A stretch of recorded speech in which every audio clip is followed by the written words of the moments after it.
আপনি রাস্তায় হাঁটছেন বানরের মূর্তি নিয়ে, বানরের সাথে আপনার কি সম্পর্ক? বানরের সাথে বাঙালি সংস্কৃতির কি সম্পর্ক? আমরা কি বানর থেকে আসছি? তাহলে বানরের মূর্তি আমি হাঁটে নিয়ে হাঁটবো কেন? একটা প্রজন্মকে আল্লাহ বানর বানিয়ে দিয়েছিলেন, কোরআনে দলিল আছে। আমরা কি সেই প্রজন্ম? তাহলে বানরের মূর্তি নিয়ে রাস্তায় হাঁটবো কেন? কেন আপনি পেঁচার সাথে আপনার কি সম্পর্ক? তো এখানে পেঁচার সাথে আপনার সংস্কৃতি কি সম্পর্ক? পেঁচা অমঙ্গলের লক্ষণ। তো এগুলো কি শুরু করেছি আমরা? দেখবেন আমাদের মুসলমানদের সংস্কৃতির মধ্যে এখন সব বিজাতীয় সংস্কৃতি ঢুকে গেছে।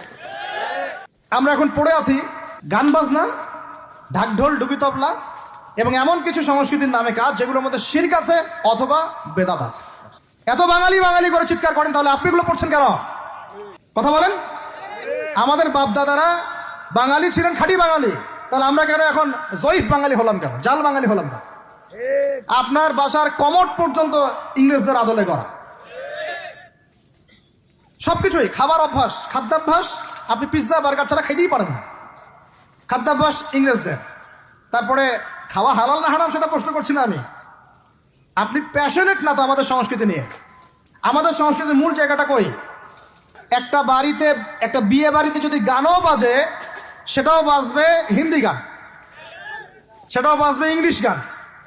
মানে আপনি গানটাও যদি শুনেনও একটা বাংলা গান শুনতে পারেন না, কারণ যে বাংলা ভাষার জন্য আপনি জীবন দিয়েছেন বলে দাবি করছেন, ওই চেতনাও আপনার মধ্যে আর বাকি নাই।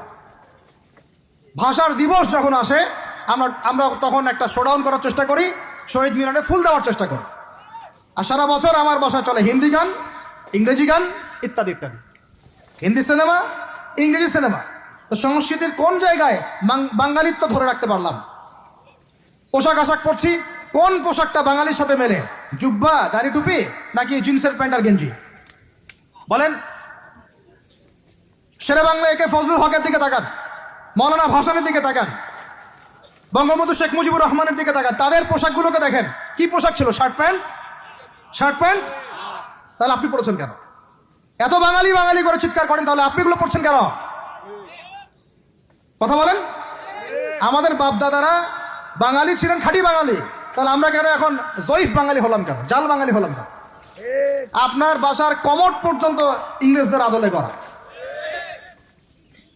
সবকিছুই খাবার অভ্যাস, খাদ্যাভ্যাস, আপনি পিৎজা বার্গার ছাড়া খাইতেই পারেন না, খাদ্যাভ্যাস ইংরেজদের।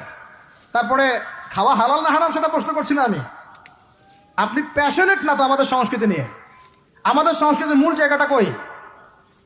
পাঞ্জাবি পায়জামা তো পড়ছেন না, এটা আমাদের সংস্কৃতি ছিল। ঢিলে ঢালা পোশাক পরতাম। আমাদের সংস্কৃতি ছিল মাছে ভাতে বাঙালি। ওই মাছ তো ফরমালিন দিয়ে সব নষ্ট করে ফেলেছেন, মাছেও ভেজাল, ভাতেও ভেজাল, পুকুর সব ভরাট করে ফেলতেছেন, নদীগুলো শুকায় যাচ্ছে। নদী মাত্রই বাংলাদেশ, নদী কোথায়? নদীতে পানি কোথায়? বলেন। পানির ন্যায্য হিস্সাই বা কোথায়? আমাদের কি পানির ন্যায্য হিস্সা দেওয়া হচ্ছে? তাহলে আমরা কি দাস হয়ে থাকবো নাকি? আল্লাহ পাক আমাদেরকে বোঝার তৌফিক দান করেন। সংস্কৃতি দেখেন, সংস্কৃতি কি ছিল আমাদের? আমাদের বাপদাদাদের যুগটা চলে যান, ওই ফজরের আগে তারা ঘুম থেকে উঠতেন, আসসালাতু খায়রুম মিনান নাওম, কানে গেলে ঘুম থেকে উঠে যাইতেন, নামাজ পড়তেন, বাংলার ঘরে ঘরে কোরআন তেলাওয়াত শোনা যাইতো। এখন কি শোনা যায়? ফজরে পুরা ঘুম। প্রথম কাতারে আপনি যে কটা মানুষকে পাবেন, তার মধ্যে 90% দাড়ি পাকা। যুবকদেরকে আপনি পাবেন না। এরা ঘুমাচ্ছে রাত 3টায় 4টায়, 3-4টা পর্যন্ত এরা ফেসবুক, ইউটিউব, টিকটক এবং মেয়েদের সাথে হারাম অ্যাফেয়ার্স।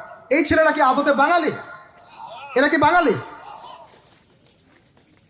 না আমরা মুসলমান হতে পেরেছি ঠিক মতো, না বাঙালি হতে পেরেছি ঠিক মতো। যখন ইংরেজ বিরোধী বিদ্রোহ চলছিল না, তখন বাঙালিরাও কবিতা লিখেছিল হিন্দিতে। আপনারা তো এগুলো হিস্ট্রি পড়েনও না। তখন তারা বলতেন, একটা স্লোগান দিতেন, सरफरोशी की तमन्ना अब हमारे दिल में है, देखना है जोर कितना बाजुए कातिल में है। বুঝেন না এই কথা? আমাদের মনের মধ্যে এখন सरफरोशी की तमन्ना, স্বাধীনতার চেতনা আমাদের মনের মধ্যে এসেছে। দেখার বাকি আছে জালেমের বাহুতে কত শক্তি আছে। আপনারা এখন কাজী নজরুল ইসলামের কবিতা পড়েন না? এক ভাই কবিতা আবৃত্তি করেছিলেন এখানে, খুব সুন্দর হয়েছে, মাশাআল্লাহ মাশাআল্লাহ। এগুলোর চর্চা কোথায়? সংস্কৃতি নিয়ে যে আমরা এত বড়াই করি, বলেন বাঙালির সংস্কৃতির চর্চা কোথায়? কাজী নজরুল ইসলামের কবিতা আমরা আমাদের পাঠ্যপুস্তকে পড়েছি। ওমর রাদিয়াল্লাহু আনহুকে নিয়ে কবিতা ছিল, মনে আছে? মনে নেই, ভুলে গেছেন? আমরা পড়েছি, মনে নেই আপনাদের? আস্তাগফিরুল্লাহ। উমর ইবনুল খাত্তাব আমিরুল মুমিনিন, তোমার কি জানি, তোমার স্মৃতি আজানের ধ্বনি না, জানে না মুয়াজ্জিন, আমি ভুলে গেছি, অনেকদিন আগে পড়াগুলো, আমি চর্চা এখন করি না। তো মুয়াজ্জিন জানে না যে হে আমিরুল মুমিনিন, তোমার স্মৃতিতেই এই আজান দেওয়া হচ্ছে, মানে আমিরুল মুমিনিনের যে স্বপ্ন, এখান থেকে কিন্তু আজানের ইয়াটা আসছে। আর যায়েদ ইবনে সাবিত রাদিয়াল্লাহু আনহু স্বপ্ন থেকে তিনি হেঁটে যাচ্ছেন, একবার উটের পিঠে ভৃত্যকে বসালেন আর ভৃত্যকে নামালেন, তিনি উঠলেন, উনি নামলেন, ভৃত্যকে উঠালেন, এভাবে পায়ে হেঁটে হেঁটে বাইতুল মুকাদ্দাস পর্যন্ত গেলেন। জানেন না আপনারা এগুলো ঘটনা? কোথায় এগুলো, কোথায় এখন বলেন? আছে পাঠ্যপুস্তকে?